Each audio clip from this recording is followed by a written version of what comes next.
Hello, Conroe Church. Welcome back to our study, our midweek study on the Common Rule. It's a study on a book written by Justin Earley that is all about habits. And when you think about it, the study of habits probably couldn't be any more essential than it is right now in our world, because our habits have just been totally turned upside down. Everything has changed. We get new news every single day of the way that our world is changing and the way that we have to adapt. And so any habits that we can create that can make some consistency in our lives are going to be really healthy for us. And so that's what this book is about. It's about just simple daily habits and weekly habits that can really totally transform and change our lives if we can just adopt them and stick with them. And they're done in little bites. I'll talk about that in just a minute. But let's talk about habits for just a second. Did you realize that habits, habitual behaviors, actually make up 40% of all your actions during the day? We may think, I'm choosing to do this and I'm choosing to do that in our days. And actually, 40%, almost half of our behaviors in a day are habitual behaviors. They're habits that we have fallen into, most likely unconsciously, for most of them. And so when I'm going to change a habit, I don't know how it works with you, but when I'm going to change a habit, when I intend to change a habit, so many times I tend to overdo it. So if I want to change my eating habits, then I'm going to sit down, I'm going to think about, I'm going to make a list of everything that I need to eat. I'm going to make a list of things that I don't need to eat. I'm going to make a list of what portions I need to eat those in, because that obviously portion control is a big thing about changing eating habits. And when do I eat? When is too late and when is too early and when is just the right time and all those things. And then there's the big cherry on top of everything. It doesn't matter what all habits you have determined that you want to change about eating. Then for me, it's drinking water instead of sodas or sweet tea. And that is a huge, huge thing. It's like that is the Titanic for me. And so when you think about the way that I tend to do that, I don't know if you do that or not, but when I front load everything, right on the front, I end up really not just trying to change a habit, but really what I'm trying to do is change a lifestyle, and that's too much. And it is for most people. And that's what happens so many times when we want to affect change for the better is we tend to just front load everything instead of taking it just in little pieces at a time that can be handled easily. What if my one step would just be, all right, where I'm going to start is I'm going to start drinking water instead of sodas or sweet tea. I mean, that would be big enough, but that would be one step that I could do, one thing that I could do. And that's really, really a good place for us to start when we think about changing habits. What is one thing that we can do that's a doable thing that can actually, if we can consistently keep up with it, can in the long term make a big difference? And that's what this study is all about. That's what Justin Earley wrote the book about. It's about meaningful habits, but done in smaller increments, in doable increments. And so today we start with prayer. Our first daily habit is all about prayer. So let me ask you a question. Let's start with this. Let me ask you a question. How often do you find yourself saying, I want to pray, but I just don't have time to pray. I want to pray, but I just don't have the energy to pray. How often does that happen for you? Because I know that is a common thing. For me, it's a common thing for so many people that I've talked to over the years is we have the desire, but we just get too busy or we get too worn out. All right, so hold on to that for a second, and let me ask you another question. And this is a rabbit trail question, but it really has to do with it. So how many hours a day do you think during a regular week would you average running down rabbit trails on Facebook or videos on YouTube or Twitter or Instagram or pick your social media platform? How many hours a week do you spend in just running after rabbit trails on those things? And I don't bring that up to try to beat anyone up with guilt about, well, if you can do that, you have time to do that, you have time to do this. That's not the point whatsoever. The point is this. Those are habits also. Those are habits that we have created unconsciously, but we have created habits. And so when we get on some social media platform and we start running down rabbit trails, and we do that on a regular basis, that's because we've created a habit in that way. Well, if we can create habits unconsciously, we can consciously also create habits. And we don't do them on a grand scale. We do them in smaller pieces. And prayer tends to be one of those things it's hard to be consistent with. We struggle as human beings. I mean, we all know that we need to pray. We all know how important it is. We all know that that aligns us with God's will. We all know that prayer is good. We know it's good for us. We know it's good for our souls. We know it's good for the people around us when we pray. We all get that. But when your daily checklist, the wave, the ocean of your daily checklist just starts to overcome your day, and you know you're not going to make it through your checklist. You know you're not going to get everything done that you need to get done. Sometimes those habits are really, really hard to make. So, what if there was a more productive way to be able to engage with God in prayer on a regular basis in a way that doesn't feel like it's such a huge thing that you could never really do it? Well, Justin Earley is going to make a very simple case today about a very simple and yet profound way for us to pray in a way that might change the way that we have prayed in the past and might bring some really great changes in our future. So let's watch this video, let's listen to him, we'll come back and we'll knock around just a little bit and we'll be done.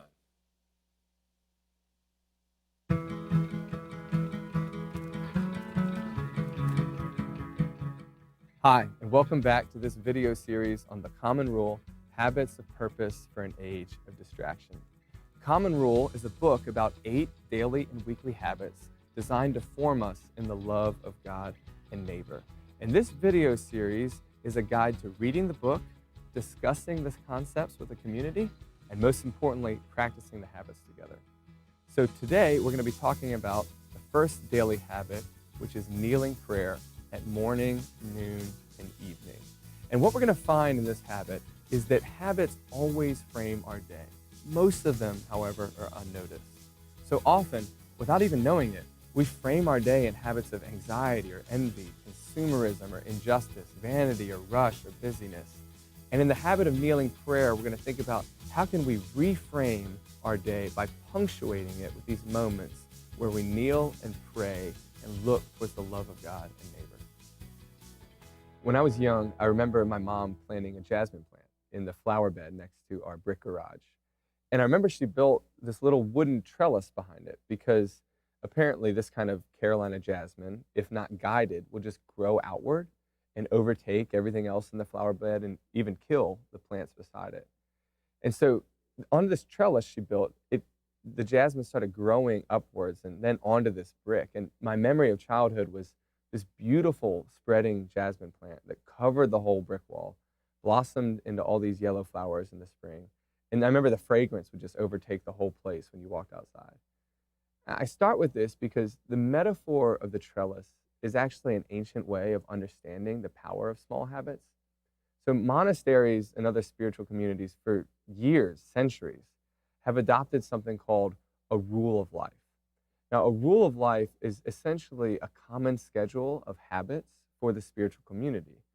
But the word rule here, and this is really important, is not like a law you can't break. The word comes from the Latin root regula, a word which is associated with a bar or a trellis. It's the woodwork on which a plant grows. And the idea is that through communal habits, we build a trellis on which love can grow. So this is the whole idea of kneeling prayer. The goal is not to check off some prayers every day or suggest that the entirety of your prayer life should be these morning, noon, and night prayers.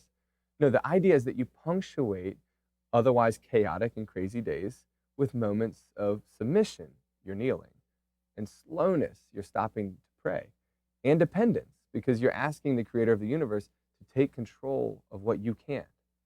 So my day, for example, is often punctuated by this waking moment of anxiety. Oh my gosh, I'm tired, I'm late, I need to hurry. And then a midday moment of, wow, there's so much more that I wanted to do today that's not going to happen, and I feel like a failure. And then maybe an evening moment of confusion where I wonder if any of this actually matters at all. And when these are the moments that define my day, it's not really surprising that I end up feeling like an anxious, confused failure. So for me, the short patterns of inserting prayers into these moments means that I deliberately ignore these counter narratives of who I am and who God is. And I say to them, you do not define reality. Actually, a God who loves me and is guiding this day does. And in that moment of kneeling prayer, we're doing something to our brains by pausing, to our bodies by kneeling, and of course to our souls by acknowledging God and his love, that this is the dominant fact of the turn of the day. So the way I'd recommend experimenting with this habit is write out some short prayers. I suggest some in the book. You can use those, or if your church has a book of common prayer, use that. Whatever it is, write them down and just try it. First thing when you wake, kneel beside the bed and meet God in that brief moment of prayer.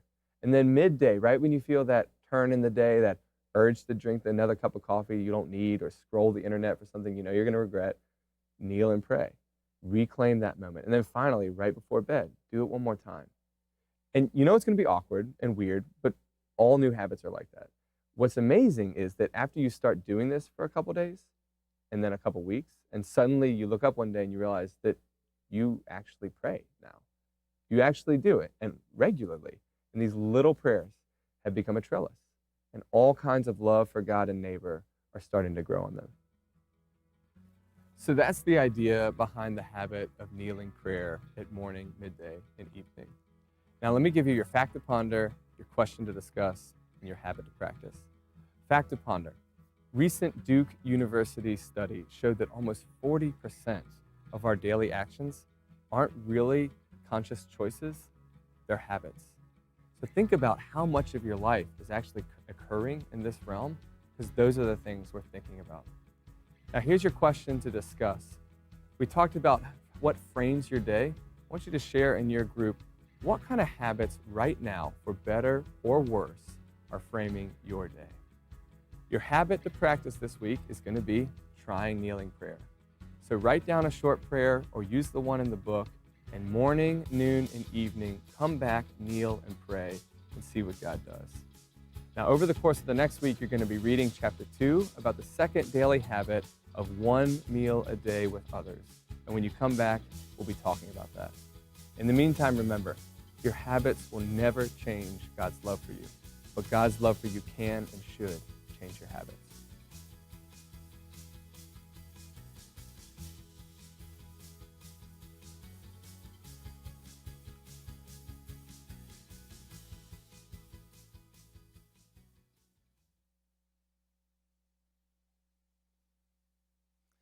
So let me ask you this. Have you ever woken up in the middle of the night, or maybe early in the morning? Maybe it's when you were planning on waking up, but have you ever woken up and you just have this sense, this profound sense of wishing that something was going to be different, that something was different in your life, or something was going to be different about your day? You just had this really deep sense of unrest.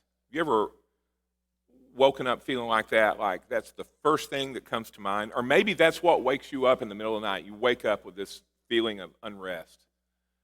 Or have you ever woken up with a sense of foreboding? You know, that something that you dread horribly is going to happen in the coming day, and so you wake up with a sense of foreboding. Or maybe you've woken up with this great anxiety about something that was going to happen in the day, or about your life, or about somebody else's life that's going to intersect your life. Maybe you've woken up with this great sense of anxiety, and it just seizes your heart and won't let go. I've got good news, because that can change, and it can change through habits. But let's talk about that for just a minute. First, let me talk a little bit more about habits. First thing to know is that all habits are not created equal. Every habit is not equal to every other habit. There are some habits that are more important than others, and those are called keystone habits. And it's called a keystone habit because what it does is it's a primary foundational habit that will cause other dominoes to fall. So in other words, if you do this one habit, if you do this, 5 or maybe 10 more dominoes are going to fall because you did that. And if you don't, they wouldn't have fallen. So it's called a keystone habit.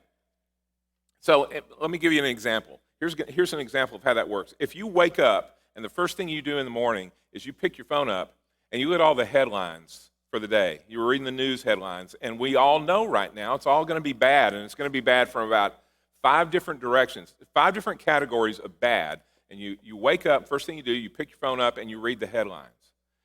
What's that going to do? Well, it's going to affect the way that you look at the day. It's going to affect your outlook for the day. It's going to affect what you think about. It's going to affect how you order your day. It's going to affect about how you talk to other people and interact with other people. It's going to affect your attitude for the entire day if you wake up and pick the phone up and read the headlines. Now, on the other hand, if you wake up and the first thing you do is not pick your phone up, but instead you just slide to your knees at the side of your bed, slide to your knees and say a simple prayer to God. That also will totally affect the way that you look at the day. It's going to affect your outlook. It's going to affect what you think about. It's going to affect how you order your day.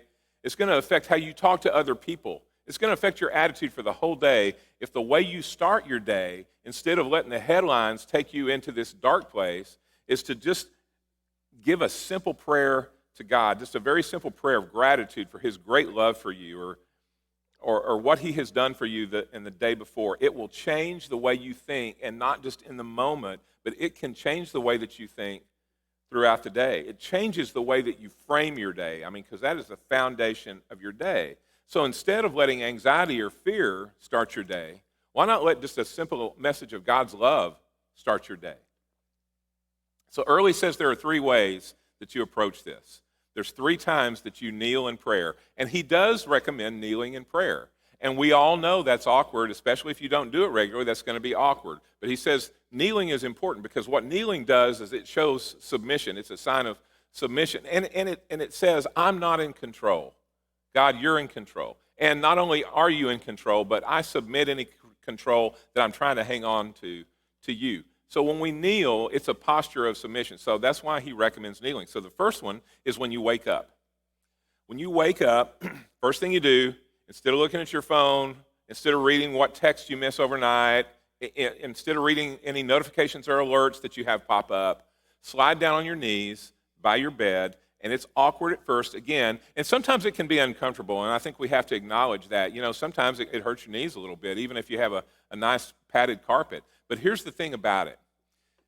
If it makes you a little bit uncomfortable, that actually can work to your advantage, because sometimes the only way to get control of your mind is to get control of your body first. So we kneel by the bed, and we just start with words of God's love for us, like, God, thank you for caring for me. Thank you for loving me. Thank you for giving me rest. God, please help me to be your man or your woman tomorrow. Not talking about a long prayer, not talking about going through a list, talking about a very simple, short prayer that is even so short that you can easily memorize it. You don't even have to memorize it. If you say it each morning, you'll start to just understand this is what's next. And it can even be just a phrase.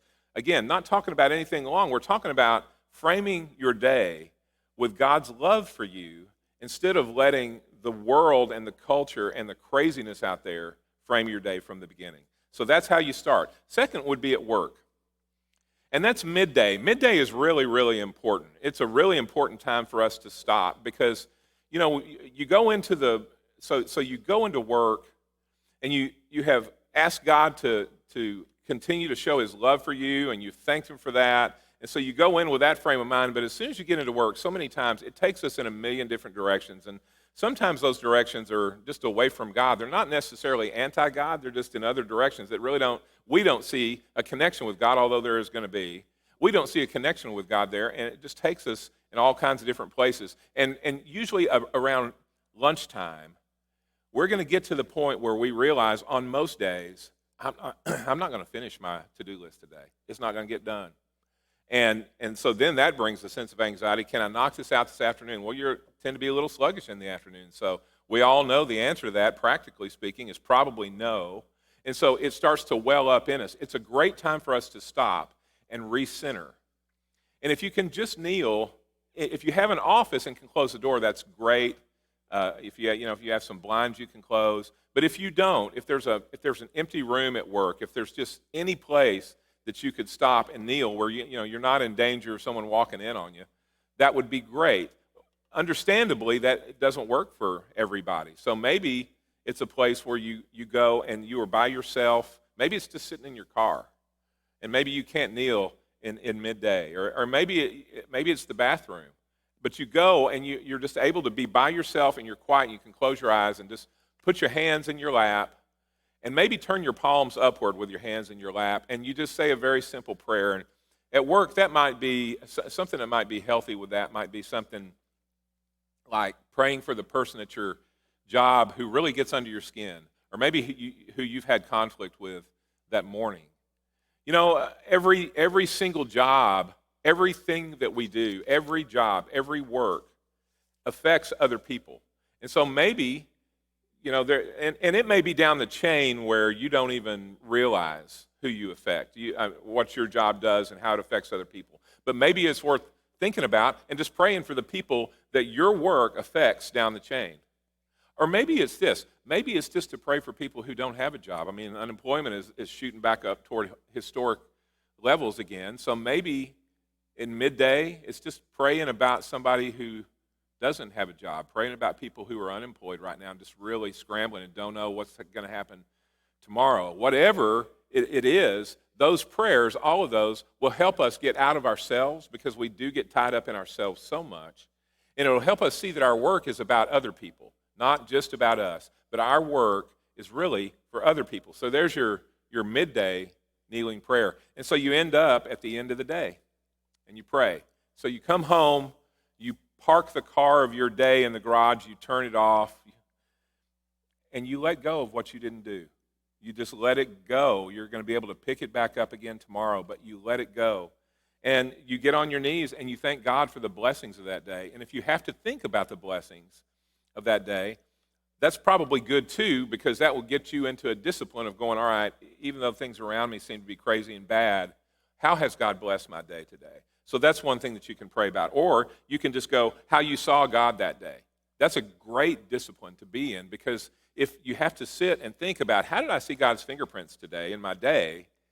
Well, then it will help you. If you know you're going to pray about that every night, it'll help you to look for that during the day. I mean, was it in the smile of some little kid that you passed on the sidewalk? Was it in a flower that you passed? Was it in the kind words of a coworker? How did you see God's fingerprints in your day? Because He's there with us always, every day. So just bring those things before God. It's a great way to get on your knees, let go of your day, thank God for the blessings that you've seen from Him and the ways that you saw Him, and just establish the habit. Even if you really have a hard time thinking about what to pray about, just establish the habit. Just keep doing the habit. Even if you don't know what to say, keep doing the habit. Because really, when you do that, when you start saying your prayers habitually, eventually they will start saying you. It'll just start coming naturally. So, know this. We are always growing. And we're growing either in a healthy way or in an unhealthy way. But we are always growing. Always. Every day we're growing. So if you're growing in a healthy way, that impacts your future. It impacts the people around you, all in great ways. If you're growing in an unhealthy way, it does the same. It affects you. It affects all the people around you. And at the end of the day, if that unhealthy growth continues, it'll do damage to you, and it'll do damage to other people. And so maybe this habit is a great way for us to be able to seize back what we do with that growth. Maybe that's one of the great things about this. We can seize back what we do with that growth, and we can finish the day on our knees, and we just tell God how we saw His love today. So let's wrap things up like this. 3 practical points. Number 1, if you're struggling with prayer, so what do I say in these prayers? And can I use somebody else's prayers? Yeah, there's no rule about prayers. It's just you and God. And so if you have something that you can write down, that's great. But if you have a hard time coming up with prayers and again, we're talking very short prayers in each one of these. We're not talking about going through your prayer list. That's a whole different thing. This is just ways to frame your day. Just go on, Justin has created this website, thecommonrule.org. And just go on that website. He's got some sample prayers. You can use those, or you can use those to inspire your own, but that'll give you a resource for the prayers that you come up with to do 3 times a day. Second is, to establish a habit, especially if it's based on time. Sometimes it's really difficult for us to remember. We'll get through lunch, it'll be 2 or 3 o'clock, and we'll go, oh man, totally forgot lunch, totally forgot to pray. Well, these phones that we have they're part of us, they're with us all the time. Just set an alert on your phone. Use it for good. Use it for something that can really help you. Set an alert to vibrate or ring or whatever whenever you wanted to, in the morning, or probably the hardest one is going to be the midday one, or in the evening. But you can set alerts for those things, and that way we use that technology for something that will really, really pay dividends for us. And the last would just be to share this with a friend. You can do it on your own for sure, absolutely. But if you're able to do it with a friend, what it does is it becomes iron sharpening iron. That's what Solomon says in Ecclesiastes, that we need to be iron sharpening iron, like one person sharpens another. And it can be iron sharpening iron that way, when we help each other grow. And when we share stories about how God is working in our lives through this, it really helps us to have a partner to share that with. So if you have a friend or a spouse or whatever, I would recommend doing that. It'll help you to be more likely to keep your daily habits. So friends, let's reclaim the direction of our lives. And one way that we can do that, the first daily habit in our study, is to live in kneeling prayer 3 times a day. And what that does is it helps us live in honor to God and not in bondage to the culture. So pick a day this week that you're ready to start on 3 times a day, kneeling prayer. Pick a day and then start it, and don't let anything interrupt it. And even if it's awkward, and even if it doesn't go exactly like you want, and even if you have a hard time coming up with words, talking about brief prayers, very brief prayers, do that. Let that become habit, and then let's see what God does with you as you try to honor him in that way. Hope you have a great week this week. Conroe Church, go in peace.